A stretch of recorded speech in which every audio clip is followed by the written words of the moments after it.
Hi, this is Red. He's my new puppy. He's a cross between a pug and a Pekingese, so he's a Puganese. That's got absolutely nothing to do with what I'm about to talk about. Just wanted to show you. This video is coming back up now. It was taken offline by YouTube themselves because it offended somebody whose name we mentioned. Now what I want to say to this certain person is I'm really sorry.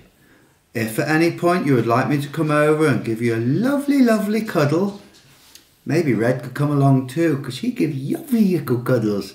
No problem, just give us a shout. But until then, we're going to cut your name out of it. Please enjoy the video again. Hopefully it will stay online now. Enjoy, folks.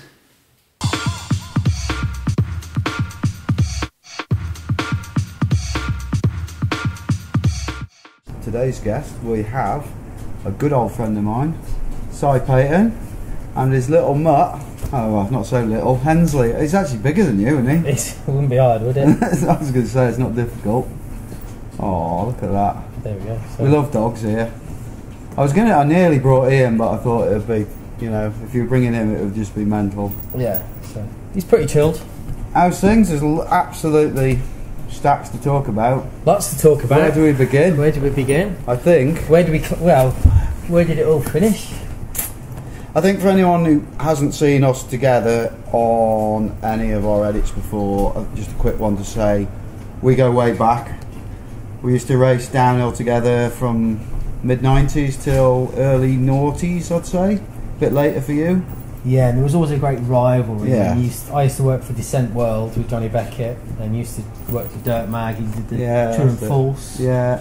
And God, I'd forgotten about that. yeah, True and False. I think they're bringing that back in a different way. I saw something that they put online the other day about that. Do you remember the things I used to write? I used to write literally was True and False, so that used to make up all sorts of rumours about people. Yeah, brilliant that was. It was good. In fact, people used to say it was the first thing they used to read in Dirt magazine. Oh really? When they pulled doing it, Mike Rose said to me the biggest, when they changed the magazine, yeah, the most complaints they had about the new magazine, was they'd taken out True and False. Yeah, I didn't know that. There you go. Well, that's my little claim to fame. So there we go. So yeah, so we've known each other for many years. Yeah, and it was a fierce rivalry. Back in the Forest of Dean, I think, when you had that Tommy Misser replica Kohler thing. Yeah, Did you get it nicked? Turner. The Turner. It got nicked, and because it was so rare, there was like 20 of them in the world. Yeah. Someone ditched it and left it and just took the shock, the Fox shock that was on it at the time. Yeah, I think that was probably one of the first times. Was that was it year 2000 races with Jerry McGrath? Right. Yeah, Jerry McGrath. So I used to race these cross country races in the early 90s. Yeah. Still never done a cross country race. Have you not? No, claim to fame there. I'll do one day. Malverns, Saturday? Maybe. Too many other things to talk about with that. Anyway, downhilling. So, as everyone knows, hopefully everyone knows, you ran the British Downhill Series. Yeah, BDS for, I think it's 11 years. Wow. So, you know, I had to do a CV for someone the other day, and we worked it out. I've been to every national since '96. Yeah. So never missed a national. Raced for the first 10 years out of them. Yeah. And then organised the next 10 odd years. And the dog's off. He's off. He's off. Sniffing buckets. So yeah, ran the BDS for 11 years. You know, started off doing it with Steve Parr. Dave Morgan left, and we'll say that BC were desperate. We got Steve and myself to do it. We ran it for 3 years. Lost money. Yeah. We both had full-time jobs and we couldn't make it work. Steve left. I handed my notes in on it actually, and then Dave Franziosi came and joined the mix, who used to work for Southern Downhill. Yeah, then was then working for Ice and Distribution, who do Halo, MRP, ODI. And I remember Dave. Renthal. Yeah. Big Dave. Yeah. So we ran it together for 3 years, and you know what? He was instrumental in changing the BDS. He really did bring the fireworks, all the bells and whistles, all the glitter and tinsel, and from a marketing point of view, he was very strong. Yeah. And he was the main influence, I think, well I know, of making it, sort of raising the standard of it. Because it was the the way it was run, I mean, it was very professional. It was very elite. It was, you know, you were very good at looking after the sponsors and making sure it looked professional and looked good and looked like something that brands would want to get involved in, and it was going well, wasn't it? Yeah, because at the end of the day, you're in a muddy field in Wales or Scotland. So we really did make a massive effort with our finish arenas, make sure all those 200 crowd barriers, as you've seen, and everyone saw, you know, on a dead straight line, cutting down all them zip ties, rolling them all over, picking up the litter. You know, we made a good show of it. So it was good. It was great. But then, unfortunately, you know, last year something happened. And just the first 2 races were full. That was fine. And then round 3 we had to cancel, which was mole-free. And we only had 100 odd riders entered. Was there a reason for that? Well, it was the same for Llangollen. You know, Llangollen, we nearly cancelled Llangollen. That was a brand new track. Llangollen, I should say. I was about to say something. Brian Mundy from the Welsh viewers. Brian Mundy from Ride Portugal built a brand new track, which is what everyone asked for. You know, and we were still 100 riders short a week before. 90 riders short 7 days before the event, which means you're losing the best part of $9,000 before you even worked on the event. Your arse is going like that because you're not even making any money, not even paying yourself. And actually, for Llangollen, I had to email all the team. So we probably had about 10 marshals and all the BDS team actually offered to work for free that weekend. That's good. And then you've got the keyboard warriors giving you shit, saying you're too expensive, blah blah blah. Well, yeah. So I mean, the thing is, you compare expensive to what? So I really do think, you know, the market with Brexit, the increase in tyre prices. You know, tyre prices hiked up 20%. You know, I used to sell 2 Maxxis tyres for 40 quid. You know, down all 2.5 super tackies, but you can't buy one for that price. No. So everything went up in price, and just halfway through the season, literally, the entries just went. So even at the last few rounds, we were still struggling, places like Hopton, to get 250 riders together. So what about HSBC? Because I thought they put money in. So HSBC have certainly done a big deal with British Cycling. HSBC have sponsored British Cycling. HSBC didn't sponsor the BDS.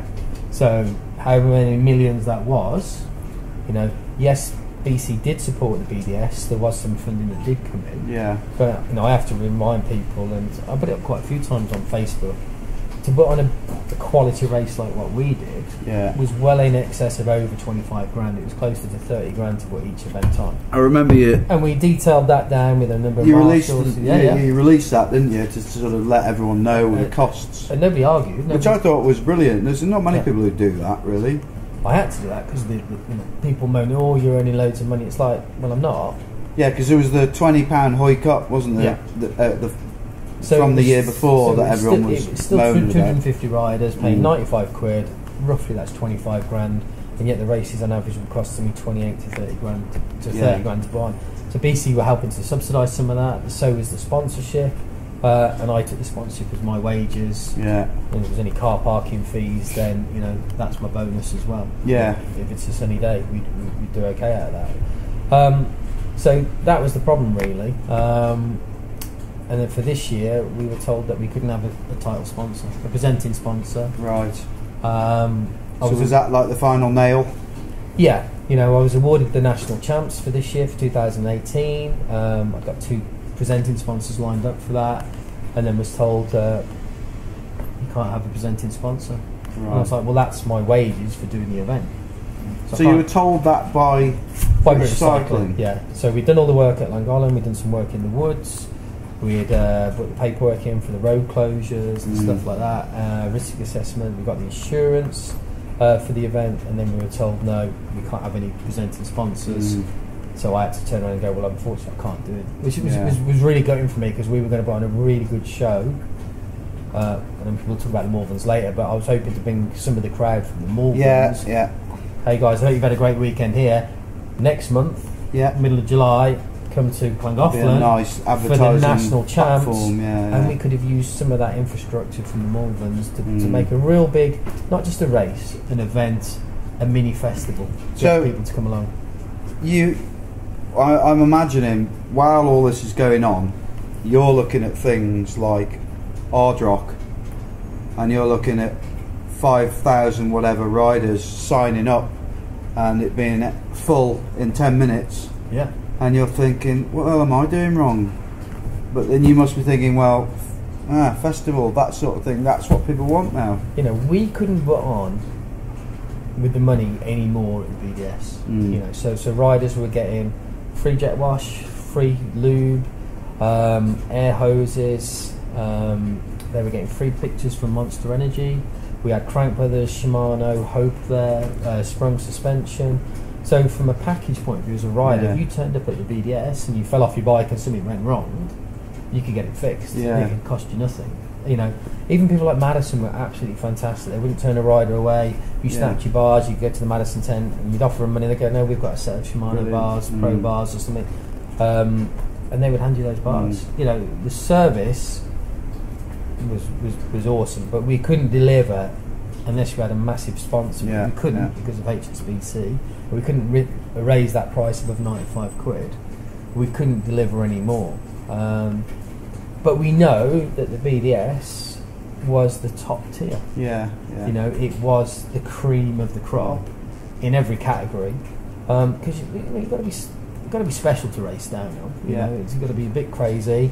You've got to have some money to be able to do it. And we know that the mass market out there is trail riders riding around trail centres on a Sunday afternoon. Well, downhilling, when we did it, I mean, it's so different now, because you think when we did it, it was just us, our mates, rocking up, getting your bike out, you got your filthy kit on, stays filthy all weekend, and you're just having a laugh, aren't you? And nowadays, even the kids, like the 17-year-olds, 16, they're so pro, and they got the motocross dads there. It's a lot more. It's a lot more professional, and some people have, like I put my hands up and said we've made it more professional. You know, we've done a lot. You know, we had our own satellite system, so I would take a satellite dish, get it to line up to the stars and make it work, so we could give feedback.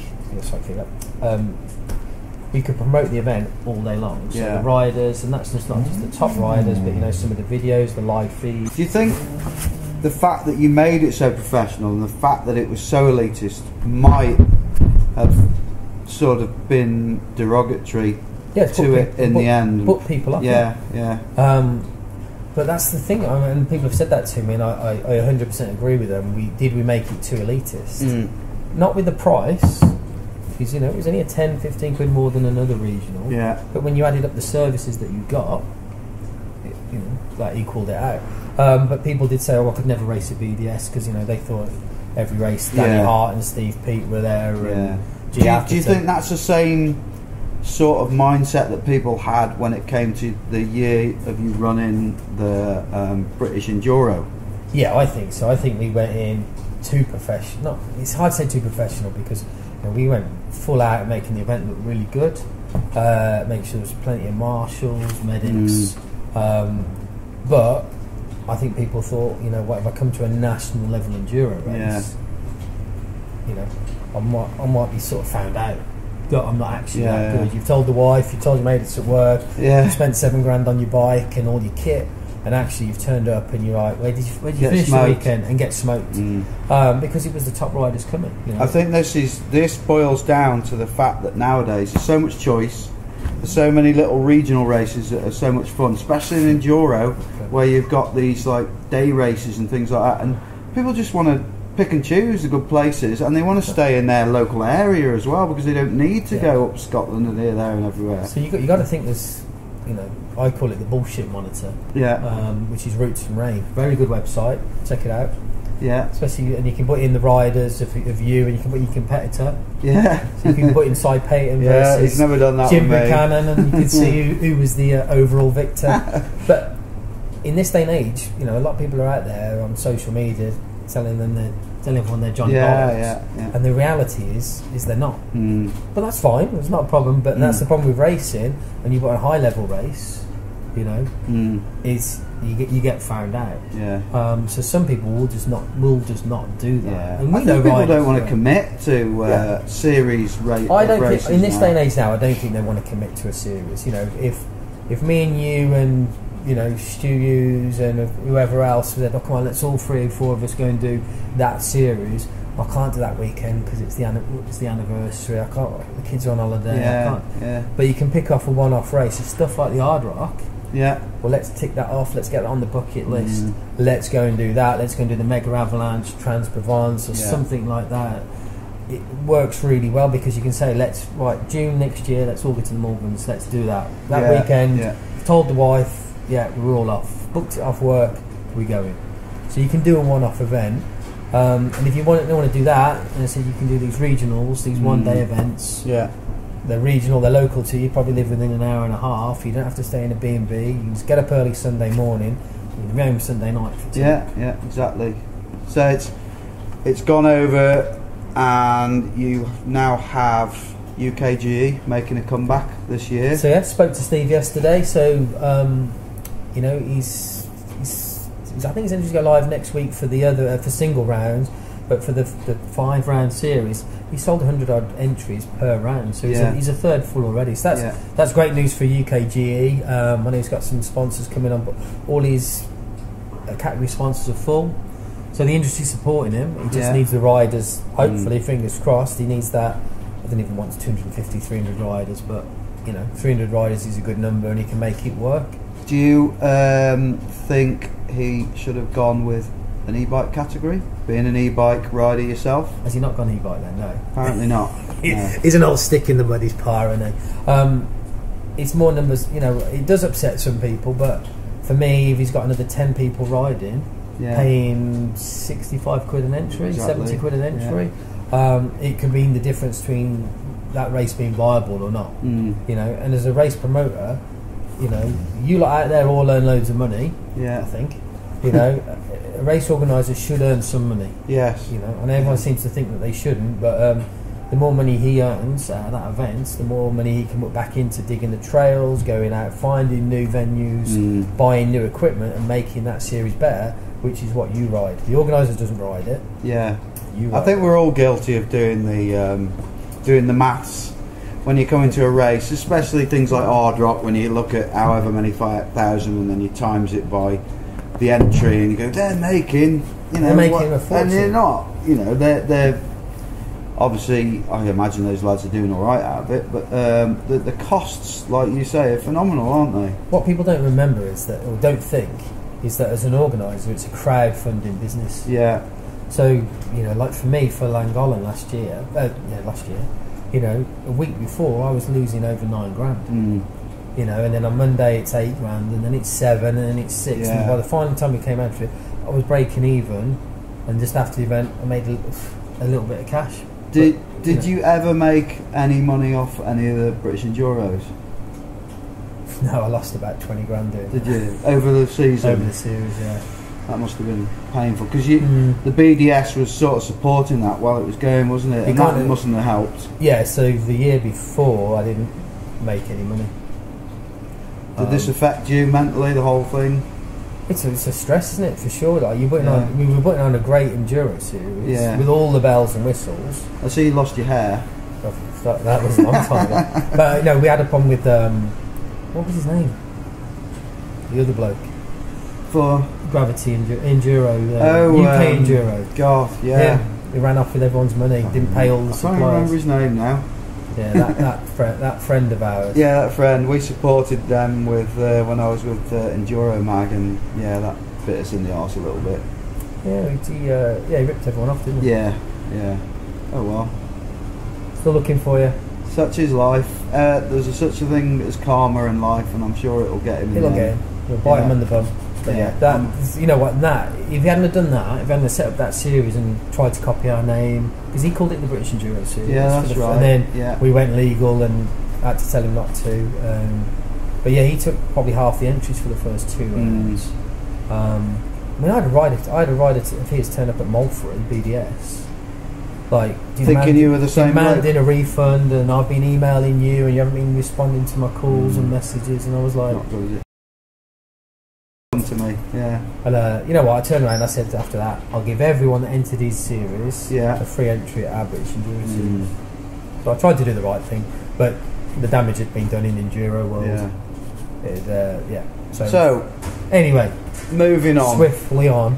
We've British Enduro. You tried your best. Didn't make any money. Lost money.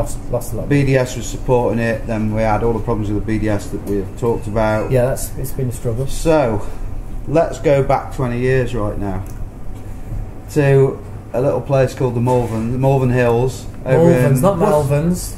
Pardon? It's not Malvern's, it's Malvern's. Malvern's. Yeah. You said Malvern's. Yeah. Why do people say Malvern's? All them lot down south say Malvern's. Oh, do you? Yeah, well, they can't talk anyway. Cheesy Pete and all that. Like. Oh, yeah. Malvern's. Cheesy can't talk. So it's Worcester, isn't it? No, I thought it was. I had to look. It's Herefordshire. Oh, is it? I thought it was in Worcester, but there you go. So there was these events back in the 90s. Started early 90s. Might have been Finished 99, did it? Last one. 98 was the last one. I think. 98. Started about 91, 92. I think Yeah. 91 maybe. I think I did 4 of them, 3 or 4 of them. I did 4 or 5 of them. They were fantastic, weren't they? Yeah, like I know we're looking for rose tinted glasses at them, and it did rain sometimes, but it was just a hot sunny weekend, and it's a beautiful venue. East Nordeer Park, lovely venue. If you want to look, and if you want to look at the Malverns and see what it was like, get sprung to. Yeah. And look for the Malverns section. I can't remember whereabouts it is. Well, if you just go on YouTube and put Sprung Malverns. Yeah, that's it. Yeah, so that's better because then they haven't got to look at the whole of Sprung 2, which is really embarrassing for me. I hate it. But, and it's just a bit with Africa Bambata at the front, that's right. Yeah, and then there's the video and. So that'll show you what it's like, won't it? That's the Malverns in. That's my advertising done there in 3 minutes. Yeah. So back in the day, it was on a steep field basically. Yeah. You had the quad descender, which was the big one, wasn't it? Where you got Friday night. Was it Friday night or Saturday night? We had the dual slalom. It was at night, wasn't it? The slalom. So cross country was on the Saturday qualifying. Yeah. I raced the cross country, and there was 500 at a time went off. You had to be the first 250. Yeah. Like a couple of heats to get into. There was thousands racing cross country. How many people were attending the Malverns, do you reckon? Because no one really ever knew, did they? Do you reckon 20,000? It was never calculated, as in it was never counted on how many people came through the gate. Reports are only between 12 to 20,000. Yeah. On who you speak to and yeah. So it was big. Yeah, it was big. But it was the Glastonbury of mountain biking. Yeah. And it was before the Tinternet really and social media. And if you wanted to come and see Steve Pete, Rob Warner, Will Longdon, Matt Farmer, Steve Gill, Pontin, all them lot. Si Paton, Jim Buchanan, Tracy Mosley, people like that that was the only place to go. So it was a pilgrimage, wasn't it? Once a year, it was a pilgrimage. It was amazing, and it was. I can't remember most of it because we were so bloody drunk. Oh yeah. I remember one day spending the whole day in my tent while all the racing was going up, throwing up. I think I might have done the same the next year. Obviously, going to handle my booze. It was a piss up, wasn't it? Yeah, big time. So while this is going on, you're struggling with numbers, and you're looking out there at things like Hard Rock. And thinking, bloody hell, these boys are doing well here. And this festival type thing, and the whole new enduro, and you're thinking, what can we bring back? Here's our drinks. Here's our drinks. Thank you very much. It's not for you. Lovely. Not for you, dog. Thank you. Thank you. So what happened was, I had a 2-year deal with Cannondale for the British Enduro Series, and I phoned up Clive Gosling over Christmas. So Clive Gosling is an old friend of mine from BMX days. Yeah. He used to have a number plate, BMX1T. He did? Yeah. I thought you had that. No, I got S1 BMX. Ah, right. I used to have D11 MTB, and with the dot it was DH MTB. Yeah, I sold it, which I never did. Clive Gosling. In fact, someone wrote BMX when it was 1T, someone wrote BMX T1T on his number plate. But so Clive used to do the commentating at the Malverns, and I was involved in the Malverns a little bit as well. Yeah. I raced all the events. I did the start for the dual slalom. Oh, did you? When Data. Yeah. Was it Data? Your mate got clotheslined by the security guards, and then everyone. We had a big fight. There was a bit of a fight in the middle of the Let's not talk about that. That won't be happening again. No. So Clive Gosling who works for CSG, which is Cycling Sports Group. That's Cannondale, Mongoose, Charge, Fabric, Hoffman Bikes, something like that. Maybe, so lots of stuff like that. GT, I've said that. So he said to me, I said, look mate, I said, I've lost a lot of money really on this enduro. I'm going to have to knock it on the head. I can't take the risk for next year. And the wife's going mental, because I'm away twice as much. And he went, all right, sack it off, bring back the Malverns. Oh, just like that? And he said that, and I went, well, hadn't I suggested to you the Malverns like 2 years ago? I'm sure we had a conversation about it. Dave Lawley, a few people had mentioned it to me. And Clive put me in touch with a guy called Jay Hardy, who was a top pro rider back in the early Malverns days, and he was part of the Malverns team. Him and Dennis used to run McLean Cycles. McLean. Is that gone now, McLean's? It's now Leisure Lakes. It was Dave Richardson, Davro still. I didn't realise that turned into McLean. It was McLean's, then it turned into Leisure Lakes. 15, maybe, I don't know, a long time ago. Clive said, just bring the Malverns back. Brilliant. Crikey, big move. Okay, I said, well, and it was too short to do it last year. So this was like January 2017. And I thought it's too early to do it in the summer. So I've got the BDS rolling. I was like, right, okay, can I make it work? Well, I don't know if I can make it work. I'm going to have a bloody good go. I'm going to be homeless, otherwise I'll be sleeping on this sofa. So Clive Gosling, he's the man behind it. So fair play, Clive. So blame him. When it goes really well. So there you go. So the Malverns is back. You're obviously going to do it all again. It's going to be very similar. You can't really spend money on doing tracks and stuff, so it's going to be real grassrootsy, isn't it? So the problem with the venue, it's a lovely venue. And you've got to pay a lot for it now, haven't you? Because it's now used for concerts and things. Use it for festivals, concerts. Cliff Richard apparently was playing there last year. So it's a lovely deer park, and you can go and, I'm not saying today, but in the summer you can go and camp there and take your caravan and stuff. So there's restrictions. You can't go digging into the ground and start building big. And a deer park to rent now, I should imagine. Sorry, I couldn't resist that one. Exactly, deer park. So you can't start building big jumps and bumps and that, and shipping loads of dirt in. You can do if you've got the money. But then you got to take it all back out again. What about the road crossing? So the road crossing used to be a big tabletop bridge, didn't it? Check that out on the video as well. Yeah, so MBR sponsored that, but that bridge 20 years ago it was 20 grand. I think it was 10 grand to put in. God. Scaffold bridge. So I've had a quote on it, and we're looking at close to 15 to 20 grand in between that sort of figure. And again, it's like, hold on, I've only sold that many tickets so far. You can't start putting infrastructure like that in unless you know how many tickets you've sold. So that's not going to be happening for year one. What events? Just briefly run through all the separate events. So the separate events, okay, so Friday evening will be dual slalom. GT Bicycles dual slalom, so that'll be a good old event. An old school, just the proper gates, grass corners. Berms or turns? No, just grass corners. Oh wow. Keeping it old school. BMX start gate from Chris Roberts who runs the 4Cross series. Saturday all day will be the cross country. It's the Cannondale cross country. On the morning, Saturday morning, will be the Fun Duro. See what I did there? Fun Duro, sponsored by Fun. Saturday late afternoon will be the Quad Eliminator. Yes. Which, what people want to know, that was the first real 4Cross. So they used to run the dual slalom, the giant dual slalom. It was taking too long to get riders back up to the top. So this is why don't we just have 4 riders? So that was Jay Hardy said that. Let's get 4, and did he invent 4Cross? Well, maybe he did. So down the downhill track, which will be a nice wide entry level downhill track, 4 riders at a time off the start gate. Off you shoot, and the sprung video will show you exactly what that is, because it's elbows out and there's a bit of carnage. So great racing.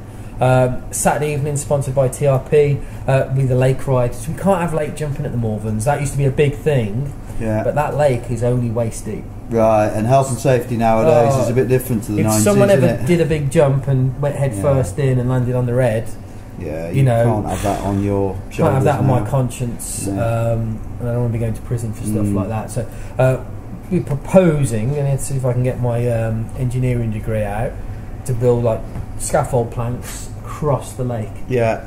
So you might have seen these YouTube videos in India, Thailand, Thailand, places like that, where you wobble across the planks. Yeah. And we might put some rumble strips. We might even try and put a little seesaw on there or something. Get Danny McCaskill there and just give him the trophy at the beginning. Well, there you go. But how much fun would that be? Yeah. 100 riders, and free to enter.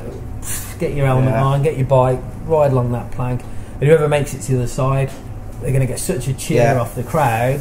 And let's hopefully there's several have made it. Right, lads, back you come. Yeah. And whoever's the last man standing, if they all fall off, whoever gets the furthest, he'll be the winner. So what about you've got a lot of kids involved? So that's Saturday evening. Let me just finish on. Finish on Sunday. So Sunday will be the downhill, and we've got the Legends downhill as well. So we've got about 50 riders from back in the day. Old school riders that are doing that. So entertainment in the daytime, we've got Jez Avery, who was a big name, big crowd, I remember Jez. Jumping Jez Avery.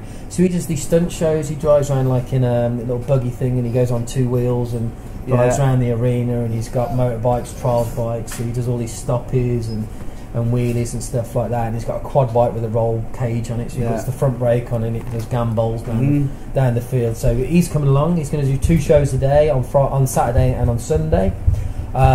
Each night, Friday night, we've got the DJ, we've got bands playing retro music from back in the day, Oasis, Blur, Nirvana.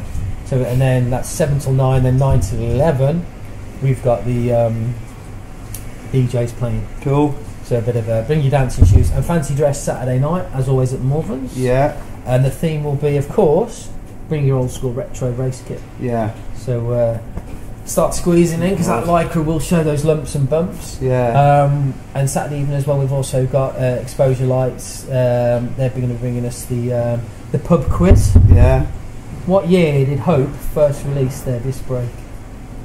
I don't know to be sure, but I'm going to guess at about 95. I don't know. I think it's 94. I think, but you're about right. Yeah, it's about then anyway. I had some cable pull. I had it on a Zin. Do you remember the Cully's twin disc? I You had a disc on each side of your wheel. On each side of the front wheel, which was a waste. G ran them, didn't he? Did it? And they were crap. On the Mazakis. I can't remember what they were on. No idea. Yeah, Mazaki Z1s used to have double. I had a set of Mazaki Z1s that had, I'm sure, had the bolts on both sides of the forks. That's right. And the lower legs. We've got to go back to the Legends race. Yes. Because you've sort of openly invited all these legends, well-known people over Facebook, and you, God knows why. Can I just make out, because if people are asking, you don't have to ride on a retro bike to come to the Morven's. You can ride on any bike you want. I haven't got a retro bike.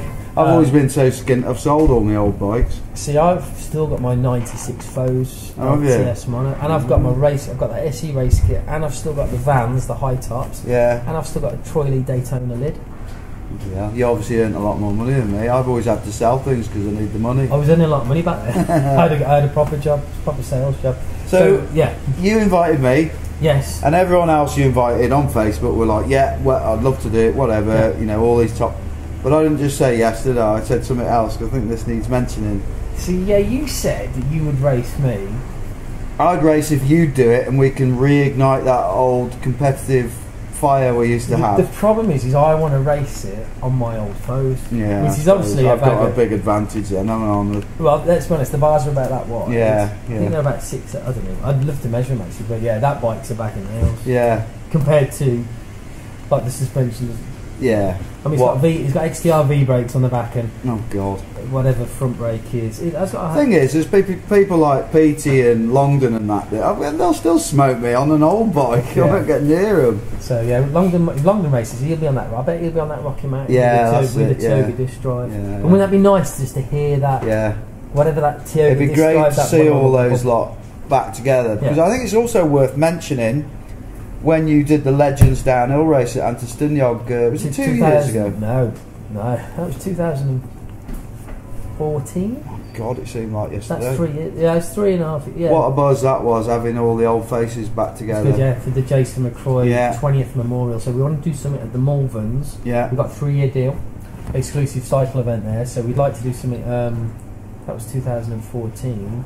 So next year we could. I think it's next year we could do a 25th year anniversary for Jason. Yeah. So we could do something around there. But yeah, so the Legends thing I think is going to be awesome. So we've invited the women as well.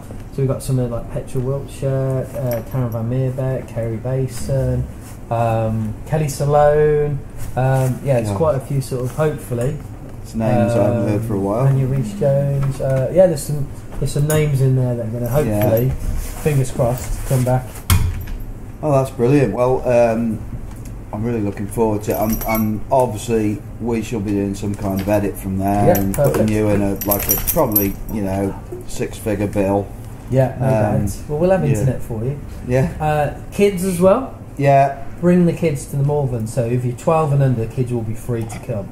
And then all the balance bike racing stuff. So hopefully, if Dad's racing downhill, on Sunday afternoon, then on Sunday morning we'll have downhill for the kids on the the balance strider style bikes. You know what I mean? So that would be ideal. Oh, he's wrecking the joint. Come on up. See me. Come on and sit down. Ignorant bugger. Come here.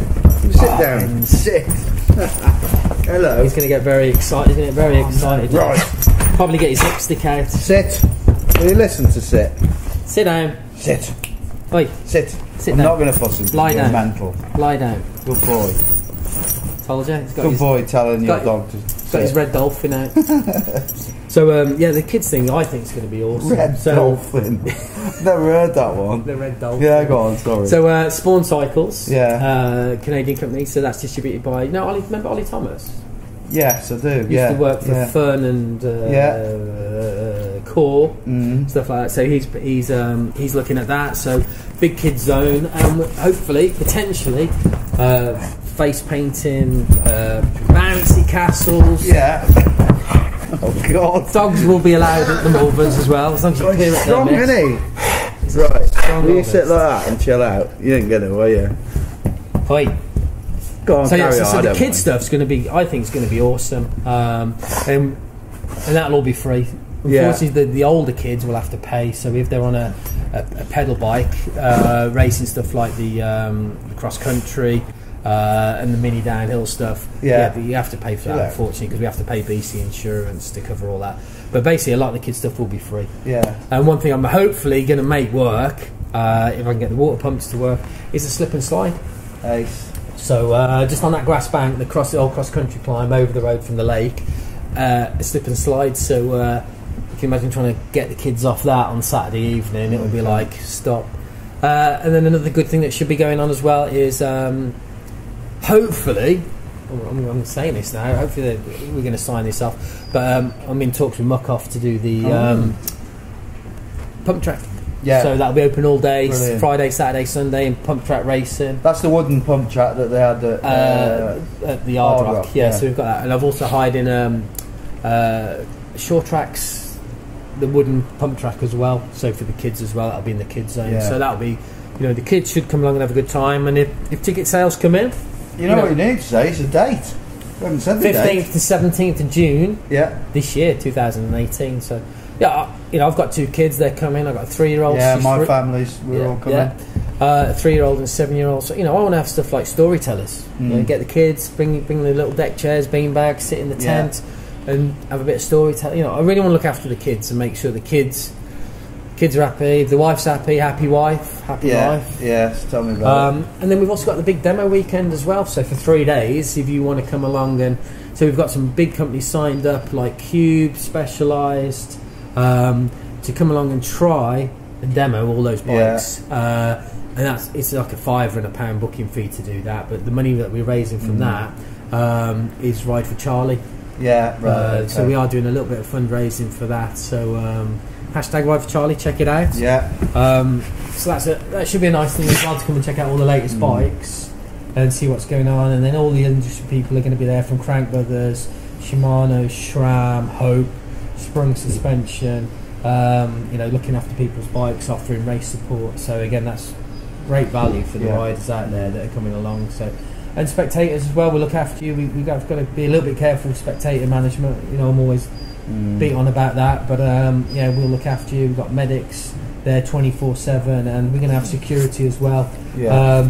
There's one thing that worries the life out of me is you're going to get your bike nicked. So make sure it's locked up. We've got Oggy in charge of security. Martin Ogden, I went up to Leeds last week. Yeah. He's in charge of security, so we'll have a load of security, a load of stewards. You know, ideally there's going to be a lot of people there, so you know you do need to be a little bit careful what's going on, and you know, daft things. There are daft people out there, so yeah.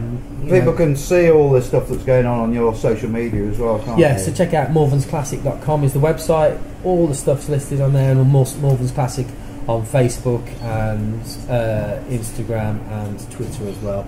Twitter? Yeah. Is that still going? I think so. I don't post anything to Twitter. I think it just goes straight from the Facebook. Do you know what? I haven't even looked at Twitter for about a year, I'd say. Yeah. I don't even look at it. It's all about Instagram and Facebook, yeah. isn't it? So, yeah, so it will be a good event, and come along. If you want to know how much it's going to cost, it's a tenner in if you're going to do a 1 day. Yeah. Plus £1 booking fee.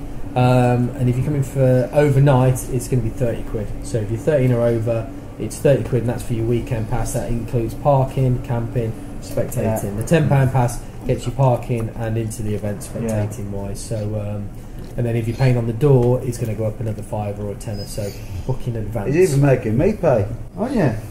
Which I'm happy to pay because I'm supporting it. That was a legend. I've given you a free race entry. Oh no, but I mean like and the I've given you and all one. that. No, I've given you a free pass for Oh, that. yeah, I as the didn't legend. realise I thought I was paying. But I want to be on more than just a Legends race, so we need to chat about that afterwards. We can get you entered in the others, don't we? Perfect. Dual slalom. Yeah. I can see you in dual slalom suits and me because quad. I don't like the big jumps, and you're not having big jumps. I don't mind the going fast. I always beat him on the jump. Yeah, I know. There we go. So, I think we've covered that. Would you say we covered that? Yeah.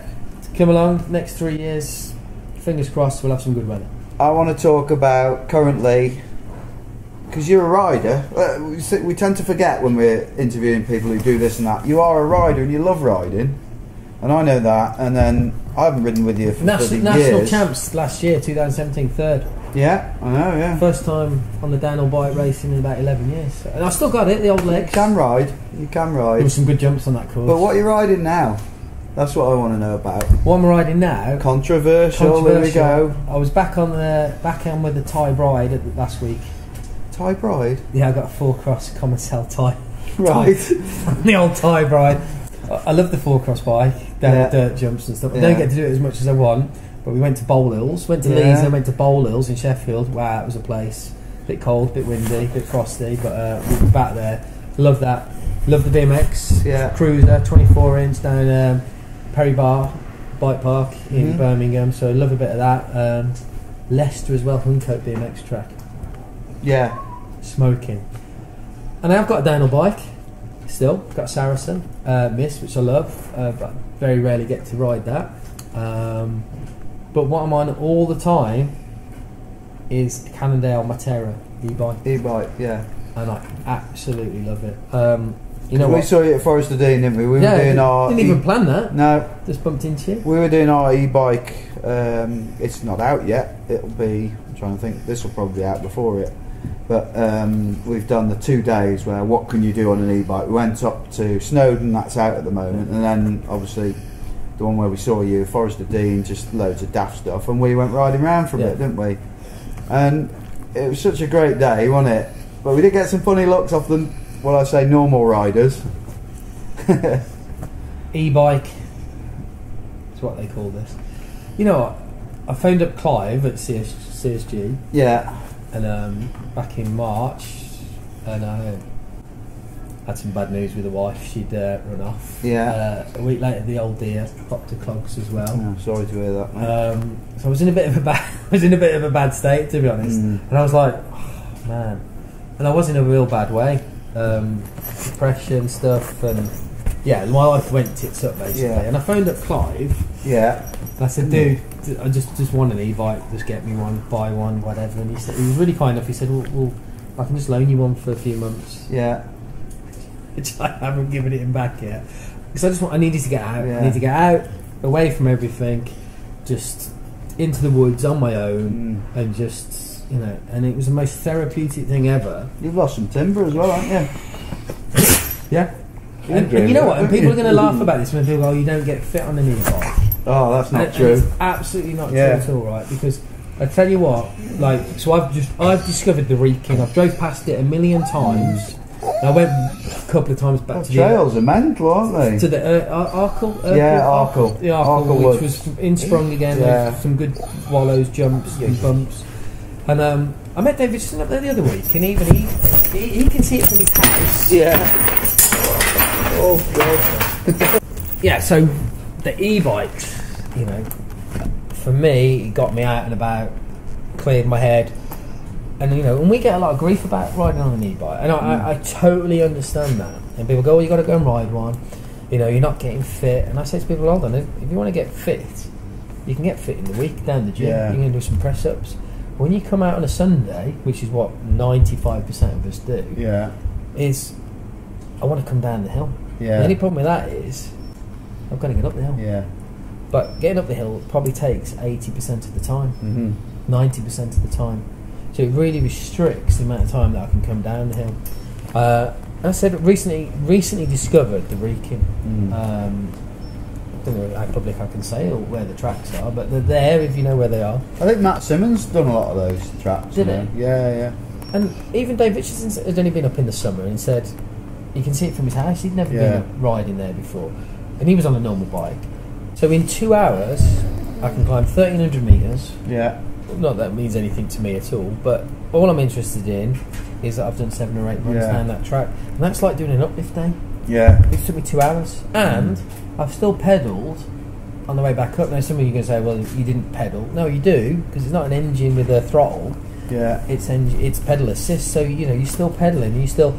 Well, if you want to lose weight, you're actually in a better heart rate zone on an e-bike than you are if you're like really nailing it, aren't you? So and it depends, you know, you don't have it in turbo, you've got it in tour. So it's still, you know, you're still pedaling a bike that weighs 50 odd pounds, and you get to the top and you're slightly out of breath, but you don't stand at the top for half hour having a cup of tea. You can drop straight back in. So there's no pauses on an e-bike, is there? That's the other thing. So some of my local trails are like Ribersford, great track, it's got loads of jumps, it's got some really good jumps in there.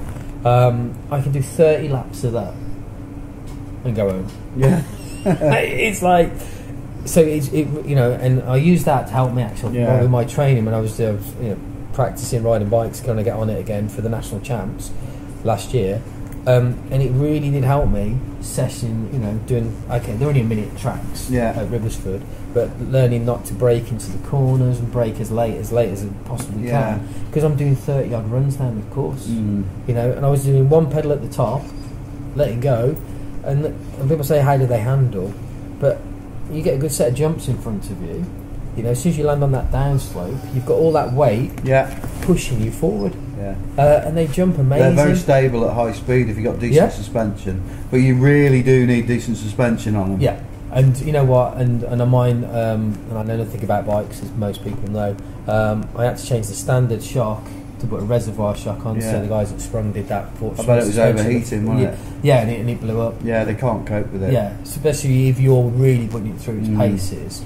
But I would never ever go and do a lap of, you know, cross country trail on it. You know, to me that's not what I would use it for. Someone that's old in their 60s or, you know, got bad knees or something, fine, knock yourselves out, guys, and do that. But a standard cross country ride, as I call it, trail ride, cross country ride, boring as hell on an e-bike. If in the right hands, like we've just seen Sam Pilgrim just being sponsored by High Bike. That's a big deal, isn't it?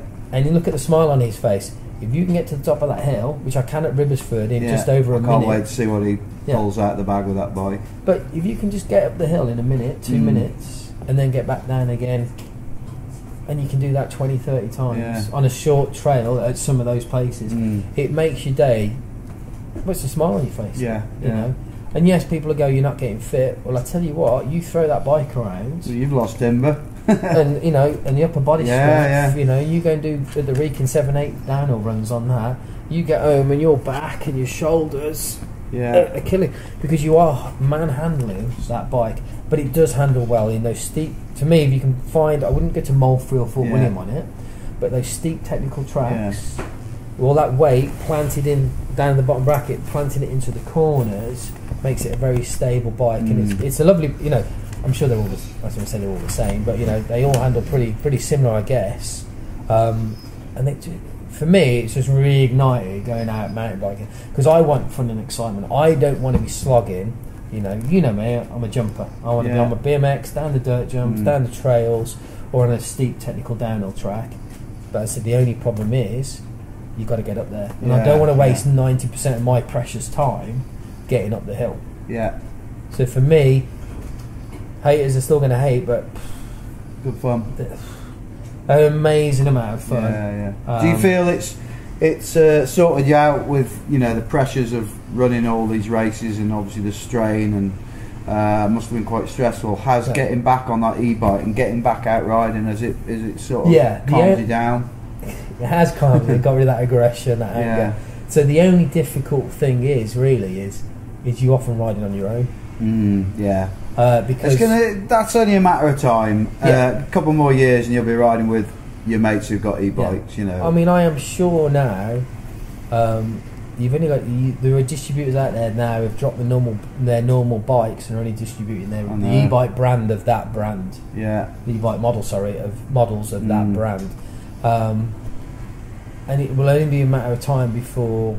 How long before everyone's riding an e-bike? But how long before e-bike sales overtake normal mountain bikes? I don't think everyone will ride them. I mean, I still love going out on my mountain bike, and you've got a massive. I'll still say you've got that bigger sense of achievement when you've. Like for instance, when we did Snowdon, it was an amazing day, etc. But then last weekend I did a big ride. I did I don't know, 40k. 1,300 metres of climbing on a normal bike. That's a big ride. And I got in the van and it was freezing, soaking wet, and I said to my mate Sonny, I was like, I tell you what, I love this feeling of satisfaction. I'm numb, I'm knackered, and it's that thing when you've got changed in the van and you're comfy. I think that's the thing that you don't get with an e-bike. You don't have that sort of same where you've really knackered yourself, you know, because I think you'll run the battery out before you really knacker yourself. Yeah, admittedly so. You know, don't get me wrong. At the Wrekin, we are done. After 7-8 runs a Wrekin, we're off to KFC, and But you can't say they're not knackering, because they definitely are. They definitely. They'll knacker you as much as you want to be knackered. Yeah, and you know, and as I say, we put it on. We don't have it on turbo mode. We have it on tour mode, and then I'll put it onto that EMTB mode. So the guys at Raceco Cycles in Stourbridge sorted me out there, Rich Butters, did a software update, and that e-bike mode, EMTB mode, you know, it matches your torque, so it's to your pedal rate, and it just works really well. And I think that gave me an extra, I don't know, probably an extra 10-15 minutes worth of riding out of us. So what do you think the racing for e-bikes should be for the future? Me personally, I would never. I did one. And I think e-bike racing is wrong at the moment. I don't think it's. To me, the problem is, and I wouldn't say then adjust the bike, but it's so easy to get up to 17 miles an hour on it before the engine cuts out. You know, on some courses you're up to that speed within the first 5 seconds. I think it needs to be extreme cross country. Yeah. So for me personally, racing e-bikes in enduro is a waste of time. I just don't see the point of that. You should just do it on a normal bike. I see the value of going up and just going and doing those laps. Perfect. But the racing, I don't see it as a race tool. I know some people. You know, this is an interesting one. Some people are going to turn up at some of these big events on the Friday on an e-bike, get all the stages done, banked, and then turn up on Saturday. Should that be allowed? No, of course it shouldn't. No, I don't think that. But any Friday ride, I mean, I did it when I was doing UKG, but only because everyone else was. You know, it's that sort of sheep syndrome. But Friday riding. Better if it wasn't allowed. You know, there's a big court case going on at the moment, which is going to change things drastically regards rider management, spectator management as well. Is this the unfortunate event at Llangollen? Where a spectator unfortunately died. There was an incident there. But you've got to look at stuff like that and go, you know what? You call it unofficial practice. We'll take away the word unofficial, it's still practice. You've got riders out there on that marked trail with no medics, no marshals. If something goes wrong, And it can It's go wrong. always marked on the Friday, Yeah. isn't it? That's the problem. So you look at what happened to Cedric Grass. You remember when he, yeah, you know, cut his vein. Cut his vein, and he could have bled out. He could have been dead easily. within 5 minutes. Accidents do happen. So you know, you got to be careful. You got to be careful out there. You know, if you're running events or even riding at events, you know, you need to make sure those marshals and spectators are the marshals and medics are there. Yeah. I think it's crazy. Yeah, Friday practice without marshals and medics. I couldn't go to sleep at night worrying about that. Yeah. So Anyway, move on. Malvern's is on its way. Malvern's, it's on its way. You're a happier person now. Less stressed. Out on your e-bike. Yeah. Enjoying life. Enjoying life. Still out on the BMX as well Yeah. when the weather's good. I love the BMX down with my mate now. When we have a few spins out, it's pump tracks, BMX. Yeah. Well, I think we've covered everything. Perfect. It's been good. It's been entertaining. I'd like to say a massive thank you for coming, and I tell you what, nearly forgot. Quick fire questions. Quick fire 20 questions or whatever it is. Yeah. Go on then, hit me up. What have you got? Right, yeah. Let's. You ready for this, Hens? Let's get on this now. Here we go. Right. 650 or 29? I'm only little. My nan said to me, never ever ride a bike with a wheel bigger than your inside leg. Yeah, I wonder what you're going to say then. Downhill or enduro? Downhill. Dirt jumps or pump track? Dirt jumps every time. Fast and scary or techie and tight? Techie and tight, I think, for me. Racing or riding with your mates? I don't know. In general, what would you prefer? I'm a racer. I've always been a racer. Tea or coffee? Don't do hot drinks. Don't you? No. Nothing? I'd have hot chocolate on a cold day, but that's it. So no caffeine? No. God, that's weird. Dogs or cats? Well, you might have 10 cats at home and you brought him out to get away from them. Dogs. Cars or motorbikes? Kill myself on a motorbike. So cars. Christmas or birthdays? Christmas for the kids, man. For the kids. Yeah. Fight or mediate? Fight. And finally, burger or healthy? Oh, man. At this stage of my life, a burger. Yeah. With cheese. Yeah. Barbecue sauce. As you get older, it's harder to turn down the crappy food, isn't it? It is hard. It's a nightmare. So, thank you very much, mate. Thank you to Jim and to Darcy on the in production. And we'll see you all at the Malverns 2018. Thank you, sir. We look forward to it. Any questions regards the Malverns, hit me up, drop me an email, si@pinkbike.com, or you can phone me anytime, 07968 229 359. I don't ring sleep. Hensley. He's off, he's had enough. He's done. See you later. Perfect. Nice one, mate.